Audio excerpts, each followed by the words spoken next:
নমস্কার বন্ধুরা, আমি সুমন ঘোষাল আরেকটি নতুন ভিডিও নিয়ে আপনাদের সামনে হাজির হলাম। আজকে আমার আলোচনার বিষয় হলো, এখন সমাজে ডিভোর্সের সংখ্যা অনেক বেড়ে যাচ্ছে। বিবাহিত জীবনের সমস্যা, এক্সট্রা ম্যারিটাল অ্যাফেয়ার অনেক বেড়ে যাচ্ছে। এবং আমরা ভুলবশতই হোক বা অজান্তেই হোক, আমাদের বাস্তুতে কিছু চেঞ্জেস এর ফলেই বা ভুল বাস্তুতে ঢোকার ফলে কিন্তু এমন ঘটনা ঘটছে।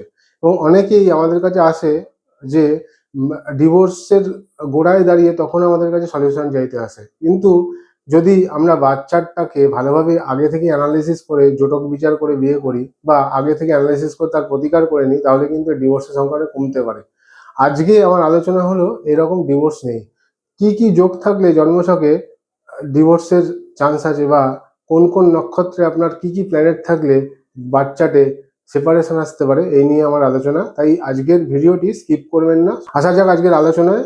আমি দেখেছি জন্মছকে যদি শুক্র বা মঙ্গল পুনর্বসু নক্ষত্রে থাকে, বা শুক্র বা মঙ্গল কোনো দ্বৈত রাশিতে আছে, এক্ষেত্রে কিন্তু এদের ম্যারিটাল লাইফের ডিস্টারবেন্স বা সেপারেশন আসার চান্স থেকে যায়।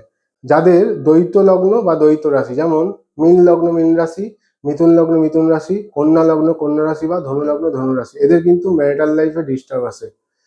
আমি দেখেছি যাদের সেভেন্থের লর্ড অ্যাফ্লিক্টেড বা সেভেন্থের লর্ড দ্বৈত রাশিতে বসে, এদেরও কিন্তু দ্বিবিবাহের চান্স থেকে যায়। আমি দেখেছি শুক্র যদি পুনর্বসু নক্ষত্রতে আছে, শুক্র যদি হস্তা নক্ষত্রও থাকে, তাহলেও কিন্তু ম্যারিটাল লাইফে একটা সেপারেশন আসার চান্স থাকে। সেভেন্থের লর্ড সেপারেটিভ প্ল্যানেট যুক্ত থাকলে, বা সেভেন্থ হাউসে কোনো বাজে দোষ থাকলে, ইভেন চন্দ্র রাহু, চন্দ্র কেতু, শনি চন্দ্রের যদি কম্বিনেশন থাকে কোনো ক্ষেত্রে, এদেরও কিন্তু ম্যারিটাল লাইফে প্রবলেম আসে।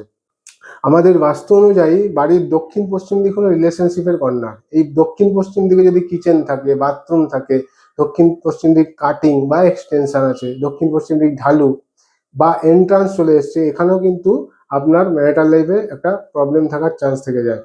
এবং যদি আমাদের নবদম্পতির বেডরুম নর্থ ইস্টে থাকে, উত্তর পূর্ব কর্নারের যে বেডরুম, এখানেও কিন্তু একটা যদি বেডরুম থাকে নবদম্পতির, সেক্ষেত্রেও কিন্তু একটা সন্দেহবাতিক তৈরি হয় এদের মধ্যে, এবং এক্ষেত্রেও কিন্তু ডিভোর্স না হলেও ওই পর্যায়ে চলে যায় অনেক ক্ষেত্রে, যদি সেভেন্থ লর্ড অ্যাফ্লিক্টেড থাকে।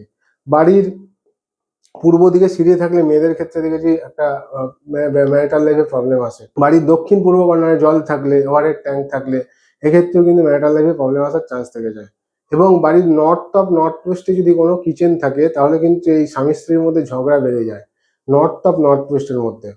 তো আমরা যদি আগে থেকে এই সব প্রবলেমগুলো জেনে এবং বাস্তুর কিছু কারেকশনের মাধ্যমে যদি ঠিকঠাক করে নেওয়া যায় বাস্তুর সমস্ত অ্যারেঞ্জমেন্ট, তাহলে কিন্তু এই সেপারেশন অনেক ক্ষেত্রেই আটকানো যায়। আশা করি এই ইনফরমেটিভ ভিডিওটি ভালো লাগবে। ভালো লাগলে লাইক করবেন, শেয়ার করবেন। আমার ইউটিউব চ্যানেলটি অবশ্যই সাবস্ক্রাইব করবেন, একটি লাইক দেবেন এবং নোটিফিকেশন বাটনটি প্রেস করতে ভুলবেন না। আজকের মতো নমস্কার।